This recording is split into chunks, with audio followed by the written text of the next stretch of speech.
ನಮಸ್ಕಾರ friends. So PK ಸ್ಟೇಟ್ಸ್ಗೆ ನಿಮ್ಗೆಲ್ಲರಿಗೂ ಸ್ವಾಗತ. ನೀವೇನಾದರೂ ಒಬ್ಬ ವರ್ಕಿಂಗ್ ಪ್ರೊಫೆಷನಲ್ಲಾ, ನಿಮ್ಮ ಸ್ಯಾಲ್ರಿ ಪ್ರತಿ ತಿಂಗಳು ಸ್ಯಾಲ್ರಿ ಏನೋ ಇದೆ, ನಾನು ಒಂದು ಒಳ್ಳೆ ಸೇವಿಂಗ್ಸ್ ಮಾಡಬೇಕು ಅಂತ ಏನಾದರೂ ನಿಮಗೆ ಕನ್ಫ್ಯೂಷನ್ ಇದೆಯಾ? ಮಾಡಿದ್ರು ಯಾವ ಥರ ಇನ್ವೆಸ್ಟ್ ಮಾಡಬೇಕು, ಯಾವ ಥರ ಸೇವಿಂಗ್ಸ್ನ ಮಲ್ಟಿಪ್ಲೈ ಮಾಡ್ತಾ ಹೋಗ್ಬೇಕು ಅನ್ನೋದೇನಾದರೂ ನಿಮಗೆ ಡೌಟ್ ಇದೆಯಾ? ಸೊ ಇದಕ್ಕೆ ಕೆಲವೊಬ್ರು ಏನ್ ಮಾಡ್ತಾರೆ, ಎಫ್ ಡಿ ಕಡೆ ಹೋಗ್ತಾರೆ. ಸೊ FD ಕಡೆ ಹೋದ್ರೆ ಏನಾಗುತ್ತೆ ಅಂದ್ರೆ ನಿಮ್ಗೆ ರಿಟರ್ನ್ಸ್ ಕಡಿಮೆ ಸಿಗುತ್ತೆ, 5 to 7% ಸಿಗುತ್ತೆ, ಹೌದಾ? ಸೊ ಅದೇ ಕಡೆ ಕೆಲವೊಬ್ರು ಏನ್ ಮಾಡ್ತಾರೆ, ಸ್ಟಾಕ್ಸ್ ಕಡೆ ಹೋಗ್ತಾರೆ, ಡೈರೆಕ್ಟ್ ಆಗಿ ಸ್ಟಾಕ್ಸ್ ನ ಬೈ ಮಾಡೋದು. ಸೊ ಅದು ನಾಲೆಜ್ ಇಲ್ದೇನೆ ಸ್ಟಾಕ್ ಬೈ ಮಾಡಿದ್ರೆ ಅದು ಒಂಥರ ರಿಸ್ಕ್ ಆಗಿ ಔಟ್ಪುಟ್ ಬರುತ್ತೆ. ಸೊ ಹೌದಾ, ಲಾಸ್ ಆಗಂತ ಚಾನ್ಸಸ್ ಪಾಸಿಬಿಲಿಟೀಸ್ ಜಾಸ್ತಿ ಇರುತ್ತೆ. ಸೊ ಹೌದಾ, ಸೊ ಇದೆಲ್ಲ ಪ್ರಾಬ್ಲಮ್ಸ್ಗೆ ಸೊಲ್ಯೂಷನ್ ಅಂತಂದ್ರೆ ಅದೇ ಮ್ಯೂಚುವಲ್ ಫಂಡ್ಸ್.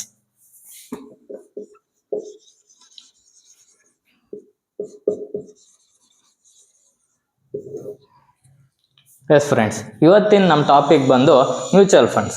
ಸೊ ಫಸ್ಟ್ ನೋಡೋದಾದ್ರೆ ಏನಪ್ಪ ಈ ಮ್ಯೂಚುವಲ್ ಫಂಡ್ಸ್ ಅಂದ್ರೆ, ಸೊ ಮ್ಯೂಚುವಲ್ ಫಂಡ್ಸ್ ಅಂದ್ರೆ ನೀವು ನಿಮ್ದು ಸೇವಿಂಗ್ಸ್ ಏನಿರುತ್ತೆ, ನೆಕ್ಸ್ಟ್ ಜನರೇಷನ್ ಆಗಿರ್ಬೋದು ಅಥವಾ 10 to 15 ಇಯರ್ಸ್ಗೆ ನಿಮ್ದು ರಿಟೈರ್ಮೆಂಟ್ ಪ್ಲಾನ್ ಏನಿರುತ್ತೆ ಅವಾಗಾದ್ರೂ ಆಗಿರ್ಬೋದು, ನೀವು ಒಂದು ಸಿಸ್ಟಮೆಟಿಕ್ ವೇ ಅಲ್ಲಿ ನಿಮ್ಮ ಅಮೌಂಟ್ ಸೇವಿಂಗ್ಸ್ ಇರುತ್ತೆ, ಇಷ್ಟು ನಿಮ್ಮ ಪಾರ್ಟ್ ಆಫ್ ದಿ ಸ್ಯಾಲ್ರಿ ಏನಿರುತ್ತೆ ಇಷ್ಟು ಅಮೌಂಟ್ನ ಸೇವಿಂಗ್ಸಿಗೆ ತಗೊಂಡು ಅದನ್ನ ಮಲ್ಟಿಪಲ್ ಫೀಲ್ಡ್ಸ್ಗಳಲ್ಲಿ ಇನ್ವೆಸ್ಟ್ ಮಾಡ್ತೀರಾ. ಸೊ ಇದನ್ನೇ ಮ್ಯೂಚುವಲ್ ಫಂಡ್ಸ್ ಅಂತ ಹೇಳೋದು.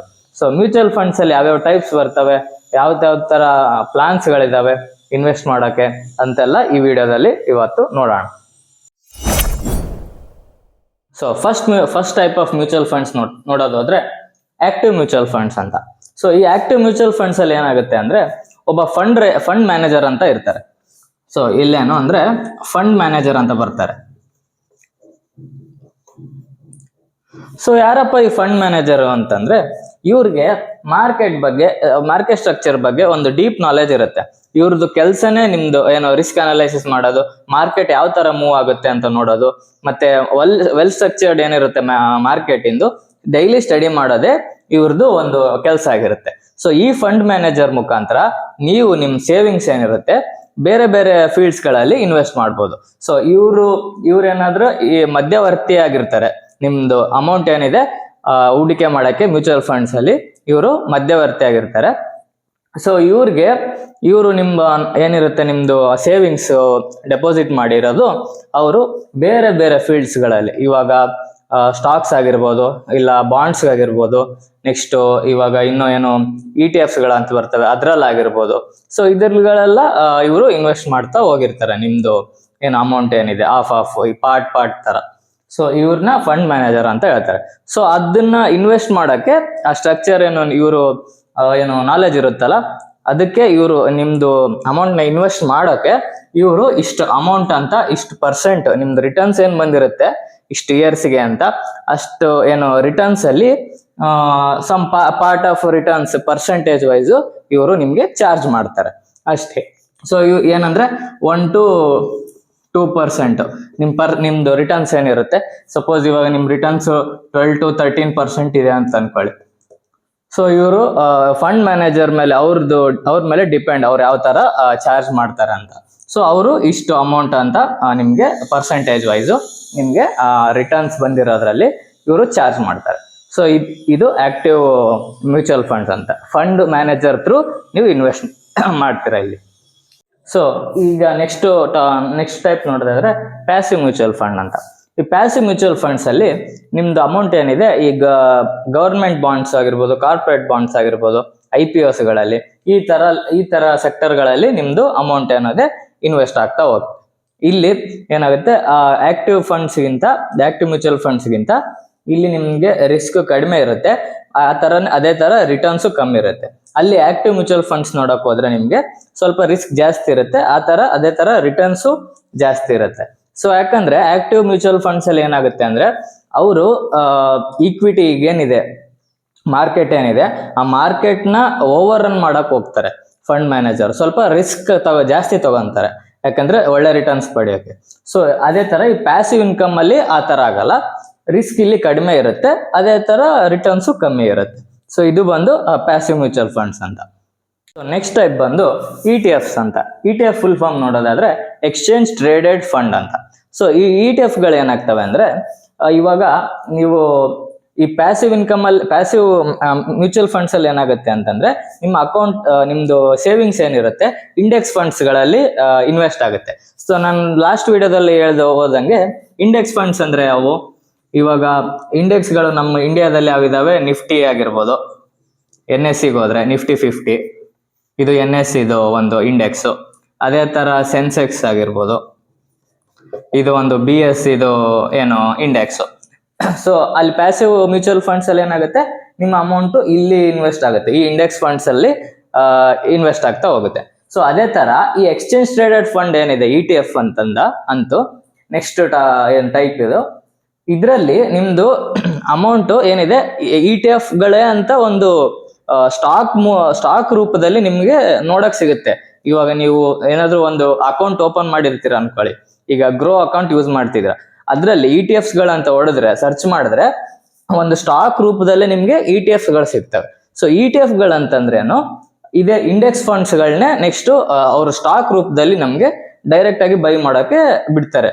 ನೀವೇನು ಡಿಮೆಟ್ ಅಕೌಂಟ್ ಅವರು ಯಾವುದೇ ಒಂದು ಅಪ್ಲಿಕೇಶನ್ ಇರೋರು, ಸೊ ಅದನ್ನೇ ಇಲ್ಲಿ ETF ಗಳಂತ ಹೇಳ್ತಾರೆ. ಸೊ ಇವಾಗ ಎಕ್ಸಾಂಪಲ್ ನೋಡೋದಾದ್ರೆ ನಿಫ್ಟಿ ಬೀಸ್ ಆಗಿರ್ಬೋದು, ನೆಕ್ಸ್ಟ್ ಗೋಲ್ಡ್ದು ಇರುತ್ತೆ, ಸಿಲ್ವರ್ದು ಇರುತ್ತೆ, ನಿಫ್ಟಿದು, ಇದೆಲ್ಲ ETF ಗಳು ಇರ್ತವೆ. ಸೊ ಈ ETF ಗಳಿಂದ ಏನಾಗುತ್ತೆ, ನಿಮ್ದು ಅಮೌಂಟ್ ಏನಿದೆ top 50 companies of India Nifty ಏನಿರುತ್ತೆ ಇಂಡೆಕ್ಸ್ ಅಲ್ಲಿ, ಅದ್ರಲ್ಲೆಲ್ಲ ಇಷ್ಟಿಷ್ಟು ಅಮೌಂಟ್ ಅಂತ ನಿಮ್ದು ಇನ್ವೆಸ್ಟ್ ಆಗ್ತಾ ಹೋಗುತ್ತೆ ಏನು ಸೇವಿಂಗ್ಸ್. ಸೊ ಇದು ಬಂದು ಟೈಪ್ಸ್ ಆಫ್ ಮ್ಯೂಚುವಲ್ ಫಂಡ್ಸ್, ಅಂದ್ರೆ ಬೇಸಿಕ್ ಆಗಿ ಯೂಸ್ ಮಾಡೋ ಟೈಪ್ಸ್ ಗಳಿವೆಲ್ಲ. ಸೊ ನೆಕ್ಸ್ಟ್ ಬರೋದು ಮ್ಯೂಚುವಲ್ ಫಂಡ್ಸ್ ಪ್ಲಾನ್ಸ್. ಯಾವ್ಯಾವ ಪ್ಲಾನ್ಸ್ ಇದಾವೆ ಮ್ಯೂಚುವಲ್ ಫಂಡ್ಸ್ ಅಲ್ಲಿ, ಅಂದ್ರೆ ಯಾವ ತರ ಪ್ಲಾನ್ಸ್ ವೈಸ್ ನಾವು ಇದರಲ್ಲಿ ಇನ್ವೆಸ್ಟ್ ಮಾಡ್ತಾ ಹೋಗ್ಬೋದು ಮ್ಯೂಚುವಲ್ ಫಂಡ್ಸ್ ನಲ್ಲಿ ಅಂತ ನೋಡ್ಬೋದು. ಈ ಫಸ್ಟ್ ಟೈಪ್ ನೋಡಕ್ ಹೋದ್ರೆ SIP ಅಂತ. ಇದ್ರ ಏನಾಗುತ್ತೆ, full form systematic investment plan ಅಂತ.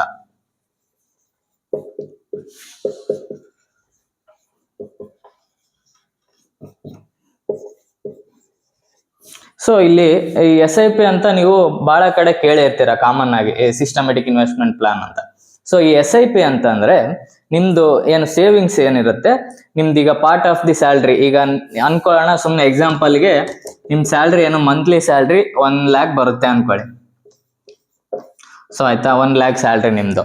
ಸೊ ನೀವು ಈ 1 lakh ಇಂದು 10% ಅಂದ್ರೆ ಏನಾಗುತ್ತೆ 10,000 ಆಗುತ್ತೆ. ಸೊ ಹೌದಾ, 10,000 rupees ನಾನು ಮಂತ್ಲಿ ನನ್ಗೆ ಬೇಕಾಗಿಲ್ಲ, ಇದು ನಾನು ಸೇವಿಂಗ್ಸ್ಗೋಸ್ಕರನೇ ಎತ್ತಿಡ್ತಿದ್ದೀನಿ ಅಂತ ಅನ್ಕೊಳ್ಳಿ. ಸೊ ಈ 10,000 ಏನಾಗುತ್ತೆ ಮಂತ್ಲಿ ನಿಮ್ ಸ್ಯಾಲ್ರಿ ಕ್ರೆಡಿಟ್ ಆಗ್ತಿದ್ದಂಗೆ ನೆಕ್ಸ್ಟ್ ಡೇ ನೀವು SIP ನ ಸೆಟ್ ಮಾಡ್ಬೋದು. ಈ SIP ಅಂತಂದ್ರೆ ನೀವು ಕಾಮನ್ ಆಗಿ ಯಾವುದೇ ಒಂದು ಅಪ್ಲಿಕೇಶನ್ ನಲ್ಲಿ ಡಿಮೆಟ್ ಅಕೌಂಟ್ ಓಪನ್ ಮಾಡಿರ್ತೀರಲ್ಲ, ಇವಾಗ ಗ್ರೋ ಆಗಿರ್ಬೋದು, ಅಪ್ಸ್ಟಾಕ್ಸ್ ಆಗಿರ್ಬೋದು, ಜೆರೋದಾ ಆಗಿರ್ಬೋದು, ಇವೆಲ್ಲ ಅಕೌಂಟ್ ಅಲ್ಲಿ ನೀವು SIP ನ ಸ್ಟಾರ್ಟ್ ಮಾಡ್ತಾ ಹೋಗ್ಬೋದು. ಅಂದ್ರೆ ಮಂತ್ಲಿ ಇಷ್ಟಿಷ್ಟು ಅಮೌಂಟ್ ನಿಮ್ದು ಸ್ಯಾಲ್ರಿ ಸ್ಟ್ರಕ್ಚರ್ ಬೇಸಿಸ್ ಮೇಲೆ ನೀವು ಇಷ್ಟು ಅಮೌಂಟ್ ಅಂತ ಏನು ಪೇ ಮಾಡ್ತಾ ಹೋಗ್ಬೋದು. ಅದು ಏನಾಗುತ್ತೆ ಮ್ಯೂಚುವಲ್ ಫಂಡ್ಸ್ ಅಲ್ಲಿ ನಿಮ್ದು ಇನ್ವೆಸ್ಟ್ ಆಗ್ತಾ ಹೋಗುತ್ತೆ. ಅಥವಾ ನೀವೇ ಒಂದು ಮ್ಯೂಚುವಲ್ ಫಂಡ್ಸ್ ನ ಚೂಸ್ ಮಾಡಬೇಕು, ಚೂಸ್ ಮಾಡಿದ್ರೆ ಅದ್ರ ಮೇಲೆ ನಿಮ್ದು ಅಮೌಂಟ್ ಏನಿದೆ ಇನ್ವೆಸ್ಟ್ ಆಗ್ತಾ ಹೋಗುತ್ತೆ ಮಂತ್ಲಿ ವೈಸು. ಇವಾಗ ಎಕ್ಸಾಂಪಲ್ಗೆ ಈಗ ಇದು ಯಾವ ತರ ಇನ್ವೆಸ್ಟ್ ಮಾಡ್ಬೋದು ನೀವು ಅಂತಂದ್ರೆ, ಈಗ ಸಪೋಸ್ ಎವ್ರಿ 5th ಆಫ್ ಏನಿದೆ ನಿಮ್ದು ಮಂತ್ 5th ಡೇಟಿಗೆ ನಿಮ್ದು ಏನೋ ಸ್ಯಾಲ್ರಿ ಕ್ರೆಡಿಟ್ ಆಗುತ್ತೆ ಅನ್ಕೊಳ್ಳಿ. ಹೌದಾ, ಸ್ಯಾಲ್ರಿ ಕ್ರೆಡಿಟ್ ಆದ್ರೆ 1 lakh ಸ್ಯಾಲ್ರಿ ಕ್ರೆಡಿಟ್ ಆಯ್ತು 5th ಡೇಟಿಗೆ ಎವ್ರಿ ಮಂತ್. ಸೊ ನೀವು 6th ಅಥವಾ 7th ಡೇಟ್ಗೆ ಎವ್ರಿ ಮಂತ್ ಆಟೋಪೇ ಇಟ್ರೆ ಏನಾಗುತ್ತೆ, ಆಟೋಪೇ ಇಟ್ರೆ SIPಗೆ ಯಾವುದೋ ಒಂದು ಮ್ಯೂಚುವಲ್ ಫಂಡ್ಸ್ ನ ಚೂಸ್ ಮಾಡಿ ಆಟೋಪೇ ಏನಿದೆ ಡೈರೆಕ್ಟ್ ಆಗಿ ನಿಮ್ಮ ಅಮೌಂಟ್ ನಿಮ್ಮ ಅಕೌಂಟ್ ಇಂದ ಡೆಬಿಟ್ ಆಗ್ತಾ ಹೋಗುತ್ತೆ 10,000 ಮಂತ್ಲಿ 10,000. ಸೊ ಇದು SIP ಇದೊಂದು ವೆಲ್ ಸ್ಟ್ರಕ್ಚರ್. ಈ ತರ ಇನ್ವೆಸ್ಟ್ ಮಾಡೋದು, ಮತ್ತೆ ಪ್ಲಾನ್ಸ್ ಯಾವ ತರ ಇರ್ತವೆ, ಏನು ನಿಮ್ದು ಆಟೋಪೇ ಯಾವ ತರ ಸೆಟ್ ಮಾಡ್ಬೋದು, ಒಂದು ಒಳ್ಳೆ ಮ್ಯೂಚುವಲ್ ಫಂಡ್ಸ್ಗೆ SIP ನ ಚೂಸ್ ಮಾಡ್ಬೋದು. ಸೊ ಲಾಂಗ್ ಟರ್ಮ್ ಇನ್ವೆಸ್ಟ್ಮೆಂಟ್ಗೆ ಅಂತಂದ್ರೆ ಬಿಗಿನರ್ಸ್ಗೆ ಲಾಂಗ್ ಟರ್ಮ್ ಇನ್ವೆಸ್ಟ್ಮೆಂಟ್ಗೆ SIP ಬೆಟರ್. ಯಾಕಂದ್ರೆ ನೀವು ಲಾಂಗ್ ಟರ್ಮ್ ಗೋಲ್ಸ್ ಅಚೀವ್ ಮಾಡಬೇಕು ಅಂತಂದ್ರೆ ನಿಮ್ದೇನಾದ್ರು ನೆಕ್ಸ್ಟ್ ಜನರೇಷನ್ ನಿಮ್ಮ ಮಕ್ಕಳಿಗಾಗಿರ್ಬೋದು, ಇಲ್ಲ ನಿಮ್ ರಿಟೈರ್ಮೆಂಟ್ ಪ್ಲಾನಿಗೆ ಅಂತಂದ್ರೆ SIPಗೆ ಹೋಗೋದು ನೀವು ಬೆಸ್ಟ್ ಅಂತ ಇಲ್ಲಿ ಒಂದು ನನ್ನ ಒಪಿನಿಯನ್. ಸೊ ನೆಕ್ಸ್ಟ್ ನೋಡಕ್ ಹೋದ್ರೆ ಲಂಪ್ ಸಮ್ ಅಂತ ಪ್ಲಾನ್ಸ್. ಈ ಲಂಪ್ ಸಮ್ ಅಲ್ಲಿ ಏನಾಗುತ್ತೆ ಅಂತಂದ್ರೆ ಈಗ SIPಗೆ ಹೋದ್ರೆ ಏನಾಯ್ತು, ನೀವು ಸಿಸ್ಟಮೆಟಿಕ್ ಒಂದು ವೇ ಅಲ್ಲಿ ಮಂತ್ಲಿ ಇಷ್ಟು ಅಂತ ಇನ್ವೆಸ್ಟ್ ಮಾಡ್ತಾ ಹೋಗ್ತೀರಾ. ಸೊ ಅದೇ ತರ ಈ ಲಂಸಮ್ ಅಲ್ಲಿ ಏನಾಗುತ್ತೆ ಅಂದ್ರೆ ಮಂತ್ಲಿ ಇಷ್ಟು ಅಮೌಂಟ್ ಅಂತ ಇನ್ವೆಸ್ಟ್ ಮಾಡದೆ ಇಲ್ಲಿ ಒಂದೇ ಸರಿ ನಿಮ್ಮ ಹೋಲ್ ಅಮೌಂಟ್ ಇಲ್ಲಿ ನೀವು ಇನ್ವೆಸ್ಟ್ ಮಾಡ್ಬಿಡ್ತೀರಾ ಒಂದೇ ಸರಿ. ಸೊ ಇವಾಗ ಎಕ್ಸಾಂಪಲ್ ನೋಡೋದಾದ್ರೆ ನಿಮ್ದೇನಾದ್ರೂ 1 lakh ಸುಮ್ನೆ ನಿಮ್ಗೆ ಇದೆ ಅಂತ ಅನ್ಕೊಳ್ಳಿ. ನಿಮ್ದು ಕ್ಯಾಪಿಟಲ್, ಇನ್ವೆಸ್ಟ್ಮೆಂಟ್ ಕ್ಯಾಪಿಟಲ್ 1 lakh ಇದೆ.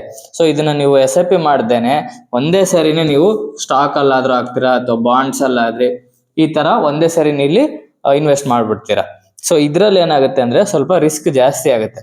ಯಾಕೆ ಅಂತಂದ್ರೆ ಇವಾಗ ನೋಡಿ, ನೀವು ಈಗ ಮಾರ್ಕೆಟ್ ಏನೋ ಡೌನ್ ಟ್ರೆಂಡ್ ಅಲ್ಲಿ ಇದೆ, ಏನೋ ಕಡಿಮೆ ಇದೆ, ಕಡಿಮೆ ಅಮೌಂಟ್ ಅಲ್ಲಿ ಸಿಗ್ತಾ ಇದೆ ಅಂತ ಇಲ್ಲಿ ಇನ್ವೆಸ್ಟ್ ಮಾಡ್ಬಿಡ್ತೀರಾ ನೀವು ನಿಮ್ದು ಕ್ಯಾಪಿಟಲ್ ಎಲ್ಲ. ಸೊ ಈಗ ಇನ್ನೊಂದೇನೋ ಕ್ರೈಸಿಸ್ ಬಂತು ಅಥವಾ ಬೇರೆ ನ್ಯೂಸ್ ಇಂದನೋ ಆಗಿರ್ಬೋದು, ಅದರಿಂದ ಇನ್ನೂ ಮಾರ್ಕೆಟ್ ಡೌನ್ಗೆ ಹೋದ್ರೆ ನಿಮ್ದು ಏನ್ ಹೋಲ್ ಕ್ಯಾಪಿಟಲ್ ಇರುತ್ತೆ ಅದರಲ್ಲಿ ಪರ್ಸೆಂಟೇಜ್ ವೈಸ್ ನಿಮ್ದು ಲಾಸ್ ಆಗ್ತಾ ಹೋಗುತ್ತೆ. ಸೊ ಅದಕ್ಕೆ ನೀವು ಬಿಗಿನರ್ ಆಗಿದ್ರೆ ಈ ಲಂಸಮ್ಮು ಅವಾಯ್ಡ್ ಮಾಡಿ. ಓಕೆ, ನಿಮ್ಗೆ ನಾಲೆಜ್ ಇದೆ, ಸ್ಟಾಕ್ ಮಾರ್ಕೆಟ್ ಅಲ್ಲಿ ಎಕ್ಸ್ಪೀರಿಯನ್ಸ್ ಚೆನ್ನಾಗಿದೆ, ನಾಲೆಜ್ ಇದೆ, ನನ್ಗೆ ಯಾವುದೇ ಒಂದು ಕಂಪ್ನಿದು ಸ್ಟಾಕ್ ಯಾವ ತರ ಪರ್ಫಾರ್ಮ್ ಮಾಡುತ್ತೆ ಮುಂದೆ ಫ್ಯೂಚರ್ ಅಲ್ಲಿ ಅಂತ ಎಲ್ಲ ನಂಗೆ ಸ್ಟ್ರಕ್ಚರ್ಡ್ ಮ್ಯಾನರ್ ಅಲ್ಲಿ ಗೊತ್ತು. ಈಗ ಫಂಡಮೆಂಟಲ್ ಅನಾಲಿಸಿಸ್ ಮಾಡಕ್ ಗೊತ್ತು, ಟೆಕ್ನಿಕಲ್ ಅನಾಲಿಸಿಸ್ ಮಾಡಕ್ ಗೊತ್ತು, ಬ್ಯಾಲೆನ್ಸ್ ಶೀಟ್ ಅವೆಲ್ಲ ನೋಡೋದು ಗೊತ್ತು, ಹಂಗಾಗಿ ಚೆನ್ನಾಗಿ ಹೋಗುತ್ತೆ ಈ ಸ್ಟಾಕ್ ಅಂತ ನಿಮ್ಗೆ ಏನಾದ್ರು ಅನ್ಸಿದ್ರೆ, ನಿಮ್ ವ್ಯೂ ಇದ್ರೆ ಆ ಸ್ಟಾಕ್ ನ ತಗೊಂಡು, ಸೊ ಅವಾಗ ನೀವು ನಿಮ್ ಓನ್ ರಿಸ್ಕ್ ಮೇಲೆ ಈ ಲಂಸಮ್ಗೆ ಹೋಗ್ಬೋದು. ಸೊ ನಾನು ಹೇಳೋದೇನಂದ್ರೆ ಬಿಗಿನರ್ ಆಗಿದ್ರೆ ನೀವು ಲಂಸಮ್ನ ಅವಾಯ್ಡ್ ಮಾಡಿ, SIP ಜೊತೆಗೆ ನೀವು ಇಲ್ಲಿ ಹೋಗ್ಬೋದು. ಸೊ ಥರ್ಡ್ ಟೈಪ್ ಪ್ಲಾನ್ ನೋಡೋದಾದ್ರೆ SWP ಅಂತ. ಸೊ SWP ಅಂದ್ರೆ ಸಿಸ್ಟಮೆಟಿಕ್ ವಿತ್ಡ್ರಾಲ್ ಪ್ಲಾನ್ ಅಂತ. ಸೊ ಏನಪ್ಪ ಇದು SIP ತರನೇ ಇದೆ, ಬಟ್ ಇದೇನು ವಿತ್ಡ್ರಾಲ್ ಬರ್ತಿದೆ ಅಂತ ಅನ್ಕೊಂಡ್ರ. ಸೊ ಇದ್ರಲ್ಲಿ ವಿತ್ಡ್ರಾಲ್ ಅಂತಂದ್ರೆ ನೇಮ್ ಸಜೆಸ್ಟ್ ಮಾಡೋಂಗೆ ನೀವು ಸರ್ಟನ್ ಪೀರಿಯಡ್ ಆಗಿರ್ತೀರ. ಈಗ ಇನ್ವೆಸ್ಟ್ ಮಾಡ್ತಾ SIP ಮಾಡ್ತಾ ಒಂದು 15 years ನೀವು SIP ಕಂಟಿನ್ಯೂ ಮಾಡಿದೀರಾ ಮಂತ್ಲಿ ಇಷ್ಟು ಅಂತ. ಸೊ ಅವಾಗ ನೀವು ನನ್ಗೆ ಇಷ್ಟು ಸಾಕು, ರಿಟೈರ್ಮೆಂಟ್ ಏಜ್ ಬಂತು, ನನ್ಗೆ ಇನ್ನೇನ್ ಕೆಲಸ ಮಾಡಕ್ ಆಗಲ್ಲ ಅಂತಂದ್ರೆ ಅವಾಗ ನೀವು FD ಇಂದ ಯಾವ ತರ ಇಂಟ್ರೆಸ್ಟ್ ತಗೊಂತೀರಾ ಮಂತ್ಲಿ, ಅದೇ ತರ ಈ ಸಿಸ್ಟಮೆಟಿಕ್ ವಿಡ್ರಾ ಪ್ಲಾನ್ ಮುಖಾಂತರ ಏನ್ ಮಾಡ್ತೀರಾ, ಇಷ್ಟು ಅಮೌಂಟ್ ಅಂತ ಅಂದ್ರೆ ಸಿಸ್ಟಮೆಟಿಕ್ ವೇ ಅಲ್ಲಿ ಇಷ್ಟೇ ಅಮೌಂಟ್ ಅಂತ, ಇಷ್ಟು ಪರ್ಸೆಂಟೇಜ್ ಆಫ್ ನಿಮ್ ಇನ್ವೆಸ್ಟ್ಮೆಂಟ್ ಏನಿರುತ್ತೆ ಅಷ್ಟು ಪರ್ಸೆಂಟೇಜ್ ನ ವಿಡ್ರಾಲ್ ಮಾಡ್ತಾ ಹೋಗ್ತೀರಾ ನಿಮ್ ಖರ್ಚು ವೆಚ್ಚಗಳಿಗೆ. ರಿಟೈರ್ಮೆಂಟ್ ಪ್ಲಾನ್ ಆದ್ಮೇಲೆ ಅದನ್ನ ನೀವು ವಿಡ್ರಾಲ್ ಮಾಡ್ತಾ ಹೋಗ್ತೀರಾ. ಸೊ ಇದು ಜಸ್ಟ್ ಸಣ್ಣ topic, systematic withdrawal plan SWP ಅಂತ. ಸೊ ಗೈಸ್, ಈಗ ಕಂಪ್ಯಾರಿಸನ್ ನೋಡ್ತಾ ಹೋದ್ರೆ ಯಾವ್ದು ಬೆಟರು, SIP ನ ಅಥವಾ ಲಂಸಮ್ ಬೆಟರು ಅಂತ, ಯಾವ್ದು ಬೆಟರು ಅಂತ ನೋಡ್ತಾ ಹೋದ್ರೆ ಈಗ ಫಸ್ಟ್ SIP ಹೋಗೋಣ. SIP ಏನಾಗುತ್ತೆ ಅಂದ್ರೆ ನೀವು ಮಾರ್ಕೆಟ್ ಡೌನ್ ಟ್ರೆಂಡ್ ಆಗಿದ್ದಾಗೂ ಇನ್ವೆಸ್ಟ್ ಮಾಡಿರ್ತೀರಾ, ಮತ್ತೆ ಅಪ್ ಟ್ರೆಂಡ್ ಅಲ್ಲಿ ಇದ್ದಾಗೂ ಇನ್ವೆಸ್ಟ್ ಮಾಡಿರ್ತೀರಾ. ಸೊ ಹಂಗಾಗಿ ಇಲ್ಲಿ ಲಾಸ್ ಏನಿದೆ ನಿಮ್ದು ಓವರ್ ದ ಪೀರಿಯಡ್, ಈಗ ಮಿನಿಮಮ್ 5 to 5 years ನೀವು ಇನ್ವೆಸ್ಟ್ ಮಾಡಿರ್ತೀರಾ, ಅಥವಾ 10 years ಆಗಿರ್ಬೋದು, ಇಲ್ಲ 15 years. ಓವರ್ ದ ಪೀರಿಯಡ್ ಏನಾಗುತ್ತೆ ನಿಮ್ದು ರಿಟರ್ನ್ಸ್ ಏನಿದೆ ಲಾಸ್ ಅಲ್ಲಿದ್ರು ಒಂದ್ ಕಾಲದಲ್ಲಿ ಪ್ರಾಫಿಟ್ ಅಲ್ಲಿ ಹೋದಂಗೆ ನಿಮ್ದು ರಿಟರ್ನ್ಸ್ ಏನಿದೆ ಲಾಸಸ್ ಕವರ್ ಆಗಿ ಆವರೇಜ್ ಪೀರಿಯಡ್ ಮತ್ತೆ ಅದಕ್ಕಿಂತ ಜಾಸ್ತಿನೇ ರಿಟರ್ನ್ಸ್ ಬರುತ್ತೆ. ಲಾಸ್ ಅಂತೂ ಕಡಿಮೆನೇ ಆಗುತ್ತೆ. ಯಾಕಂದ್ರೆ ಇಲ್ಲಿ ನೀವು ಲಾಂಗ್ ಟರ್ಮ್ ನೋಡ್ತಾ ಇದ್ದೀರಾ, ಹೌದಾ? ಲಾಂಗ್ ಟರ್ಮ್ ಅಚೀವ್ಮೆಂಟ್ಗೆ SIP ಬೆಟರ್. ಇಲ್ಲಿ ರಿಟರ್ನ್ಸ್ ಚೆನ್ನಾಗೇ ಇರುತ್ತೆ.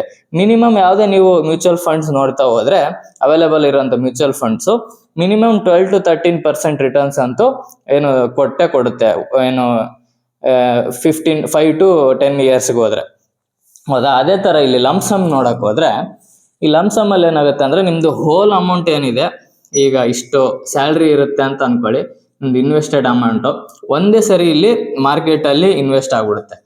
ಸೊ ಹೌದಾ, ಈ ಮಾರ್ಕೆಟ್ ಅಲ್ಲಿ ಇನ್ವೆಸ್ಟ್ ಆದ್ರೆ ಓಕೆ, ಇದೇನೋ ಡೌನ್ ಟ್ರೆಂಡ್ ಅಲ್ಲಿ ಇದೆ, ನಿಮ್ಗೆ ಡಿಸ್ಕೌಂಟೆಡ್ ರೇಟ್ ಅಲ್ಲಿ ಪ್ರೈಸ್ ಅಲ್ಲಿ ಸ್ಟಾಕ್ ಒಂದು ಬೆಲೆ ಸಿಕ್ಕಿತ್ತು, ಹಂಗಾಗಿ ನೀವು ಇನ್ವೆಸ್ಟ್ ಮಾಡಿದ್ರ ಸರಿ. ಸೊ ಈಗ ನೆಕ್ಸ್ಟ್ ಯಾವ್ದೋ ಒಂದು ಕ್ರೈಸಿಸ್ ಬಂತಪ್ಪ, ಯಾವ್ದೋ ಒಂದು ನ್ಯೂಸ್ ಬಂತು, ಕಂಪ್ನಿ ಚೆನ್ನಾಗಿ ಪರ್ಫಾರ್ಮ್ ಮಾಡ್ಲಿಲ್ಲ ಅಂತಂದ್ರೆ ಅದು ಇನ್ನೂ ಡೌನ್ ಟ್ರೆಂಡ್ಗೆ ಹೋದ್ರೆ, ನೆಕ್ಸ್ಟ್ ಇನ್ನೂ ಕೆಳಗಡೆ ಹೋದ್ರೆ, ಫಾಲ್ ಆದ್ರೆ ನಿಮ್ದು ಹೋಲ್ ಅಮೌಂಟ್ ಏನು ಇನ್ವೆಸ್ಟ್ ಮಾಡ್ಬಿಟ್ಟಿರ್ತೀರಲ್ಲ ಇಲ್ಲಿ ಇನ್ನೂ ಲಾಸ್ ಆಗಿ ಕನ್ವರ್ಟ್ ಆಗೋಂತ ಚಾನ್ಸಸ್ ಇದೆ. ಸೊ ಬಿಗಿನರೇ ಆಗಿರ್ಲಿ ಮತ್ತೆ ನೀವು ಎಕ್ಸ್ಪೀರಿಯನ್ಸೇ ಆಗಿರ್ಲಿ, better to go with SIP ಅಂತ ನಾನು ಹೇಳೋದು. ಸೊ ಓಕೆ, ನನ್ಗೇನೋ ಮಾರ್ಕೆಟ್ ಮೇಲೆ ಬಹಳ ಹಿಡಿತಾ ಇದೆ, ನನ್ನ ಎಕ್ಸ್ಪೀರಿಯನ್ಸ್ ಇನ್ವೆಸ್ಟರು ಅಥವಾ ಟ್ರೇಡರು, ನಂಗೆ ಸ್ಟಾಕ್ ಬಗ್ಗೆ ಎಲ್ಲ ನಾಲೆಜ್ ಇದೆ, ಯಾವ ಸ್ಟಾಕ್ನ ಪಿಕ್ ಮಾಡೋದು ಎಲ್ಲ ಗೊತ್ತು ನನಗೆ ಅಂತಂದ್ರೆ ನೀವು ನಿಮ್ಮ ಓನ್ ರಿಸ್ಕ್ ಮೇಲೆ ಲಂಸಮ್ನು ಪ್ಲಾನ್ಸ್ನು ಟ್ರೈ ಮಾಡ್ಬೋದು. ಸೊ ಇವೆರಡು ಡಿಫ್ರೆನ್ಸ್ ಬಂದು SIP ವರ್ಸಸ್ ಲಂಸಮ್ ಅಂತ. ಸೊ ನಿಮ್ಮ ನಾಲೆಜ್ ಪ್ರಕಾರ, ನಿಮ್ದು ಇನ್ವೆಸ್ಟ್ಮೆಂಟ್ ಪ್ರಕಾರ, ನಿಮ್ದು ಸ್ಯಾಲ್ರಿ ಏನಿದೆ, ಇಷ್ಟು ಸೇವಿಂಗ್ಸ್ ಪ್ರಕಾರ ನೀವು ಯಾವ್ದು ನಿಮ್ಮ ಓನ್ ರಿಸ್ಕ್ ಮೇಲೆ ಈ ಪ್ಲಾನ್ಸ್ನ ಚೂಸ್ ಮಾಡ್ಬೋದು ನಿಮ್ಮ ಮ್ಯೂಚುವಲ್ ಫಂಡ್ಸ್ಗೆ. ಸೊ ಈ ಎಕ್ಸ್ಪ್ಲನೇಷನ್ ಇಂದ ಒಂದು ಮ್ಯೂಚುವಲ್ ಫಂಡ್ಸ್ ಅಂದ್ರೇನು, SIP ಅಂದ್ರೇನು, ಲಂಸಮ್ ಅಂದ್ರೇನು, ಯಾವ ತರ ಇನ್ವೆಸ್ಟ್ ಮಾಡೋದು, ಯಾವ ತರ ಸೇವಿಂಗ್ಸ್ ನ ಇನ್ವೆಸ್ಟ್ ಮಾಡೋದು ಅಂತಂದ ನಿಮ್ಗೆ ಬೇಸಿಕ್ ಒಂದು ಅಂಡರ್ಸ್ಟ್ಯಾಂಡಿಂಗ್ ಬಂದಿದೆ ಅಂತ ಅನ್ಕೋತೀನಿ. ಸೊ ನೀವು ಈಗ ಮ್ಯೂಚುವಲ್ ಫಂಡ್ಸ್ ನ ಸ್ಟಾರ್ಟ್ ಮಾಡ್ಬೇಕು ಅಂತಂದ್ರೆ, ಈಗ ಗ್ರೋ ಒಂದು ಅಪ್ಲಿಕೇಶನ್ ಇದೆ. ಈ ಗ್ರೋ ಅಲ್ಲಿ ನೀವು ಅಕೌಂಟ್ ಓಪನ್ ಮಾಡಿದ್ರೆ, ಇದು ಡಿಮೆಟ್ ಅಕೌಂಟ್ ಓಪನ್ ಮಾಡಿದ್ರೆ ನಿಮ್ಗೆ ಮ್ಯೂಚುವಲ್ ಫಂಡ್ ಸೆಕ್ಷನ್ ಅಲ್ಲಿ ಟಾಪ್ ಪರ್ಫಾರ್ಮರ್ಸ್ ಮತ್ತೆ ಎಲ್ಲ ಟೋಟಲ್ ಎಷ್ಟು ಮ್ಯೂಚುವಲ್ ಫಂಡ್ಸ್ ಇದಾವೆ, ಚೆನ್ನಾಗಿರೋ ಮ್ಯೂಚುವಲ್ ಫಂಡ್ಸ್ ಲಿಸ್ಟ್ ಸಿಗುತ್ತೆ. ಸೊ ಅದರಲ್ಲಿ ನೀವು ಡೈರೆಕ್ಟ್ ಆಗಿ ಮ್ಯೂಚುವಲ್ ಫಂಡ್ಸ್ಗೆ ನೀವು ಇನ್ವೆಸ್ಟ್ ಮಾಡ್ಬೋದು. ಸೊ ಅದರಲ್ಲಿ ನಿಮ್ಗೆ ಎಲ್ಲ ಚಾರ್ಟ್ಸ್ ಮತ್ತೆ ರಿಟರ್ನ್ಸ್ ಎಷ್ಟು ಬಂದಿದೆ ಓವರ್ ದ ಪೀರಿಯಡ್, ಈಗ 5 years ಆಗಿರ್ಬೋದು, ನೆಕ್ಸ್ಟ್ 10 yearsಗೆ, 15 yearsಗೆ ನಿಮ್ದು ಇನ್ವೆಸ್ಟ್ಮೆಂಟ್ ಎಷ್ಟು ಮಾಡಿದ್ರೆ ನಿಮ್ದು 5 yearsಗೆ ಎಷ್ಟು ರಿಟರ್ನ್ಸ್ ಬರುತ್ತೆ, ಇದೆಲ್ಲ ಅಲ್ಲಿ ವೆಲ್ ಸ್ಟ್ರಕ್ಚರ್ಡ್ ಮ್ಯಾನರ್ ಅಲ್ಲಿ ನಿಮ್ಗೆ ಅವೈಲೇಬಲ್ ಇರುತ್ತೆ. ಅಲ್ಲಿ ನೀವು ಅಕೌಂಟ್ ಓಪನ್ ಮಾಡಿದ್ರೆ ನೀವು ಡೈರೆಕ್ಟ್ ಆಗಿ SIP ನ ಸ್ಟಾರ್ಟ್ ಮಾಡ್ಬೋದು. ಅದೇ ತರ ಏನು ಸ್ಟಾಕ್ಸ್ ಅಲ್ಲೂ ಇನ್ವೆಸ್ಟ್ ಮಾಡ್ಬೋದು. ಸ್ವಲ್ಪ ಟ್ರೇಡಿಂಗ್ ಬಗ್ಗೆ ನಾಲೆಜ್ ಇದ್ರೆ ಟ್ರೇಡಿಂಗು ನೀವು ಅಲ್ಲಿ ಸ್ಟಾರ್ಟ್ ಮಾಡ್ಬೋದು. ಓಕೆನಾ? ಸೊ ಈ ವಿಡಿಯೋ ನಿಮ್ಗೆ ಇನ್ಫಾರ್ಮೇಟಿವ್ ಅನ್ಸಿದ್ರೆ ಲೈಕ್ ಮಾಡಿ, ಸಬ್ಸ್ಕ್ರೈಬ್ ಮಾಡಿ, ಶೇರ್ ಮಾಡಿ. ಮತ್ತೆ ಯಾರಾದ್ರೂ ನಿಮ್ ವರ್ಕಿಂಗ್ ಪ್ರೊಫೆಷನಲ್ ಇದ್ರೆ ನಿಮ್ ಫ್ರೆಂಡ್ಸ್ ಮತ್ತೆ ಫ್ರೆಂಡ್ ಸರ್ಕಲ್, ಫ್ಯಾಮಿಲೀಸ್ ಅಲ್ಲಿ ಸೊ ಯಾವ ತರ ಅವರು ತಮ್ಮ ಸೇವಿಂಗ್ಸ್ ನ ಮಾಡ್ಬೋದು ನೆಕ್ಸ್ಟ್ ಜನರೇಷನ್ಗೆ ಅಥವಾ ರಿಟೈರ್ಮೆಂಟ್ ಏಜ್ಗೆ ಅಂತಂದ್ರೆ, ಸೊ ಈ ವಿಡಿಯೋನ ಸಜೆಸ್ಟ್ ಮಾಡಿ. ಅವ್ರಿಗೂ ಹೆಲ್ಪ್ ಆಗುತ್ತೆ, ಒಂದು ನಾಲೆಜ್ ಬರುತ್ತೆ ಯಾವ ತರ ನಾನು ಇನ್ವೆಸ್ಟ್ ಮಾಡ್ಬೇಕು ಅಂತ. ಓಕೆನಾ? ಸೊ ಇದೇ ತರ ಸಪೋರ್ಟ್ ಮಾಡಿ. ಸಿಗೋಣ ನೆಕ್ಸ್ಟ್ ವಿಡಿಯೋದಲ್ಲಿ ಹೊಸ ಟಾಪಿಕ್ ಜೊತೆಗೆ. ಸೊ ಅಲ್ಲಿವರೆಗೂ ಕೀಪ್ ವಾಚಿಂಗ್ PK ಟ್ರೇಡ್ಸ್. ಧನ್ಯವಾದಗಳು.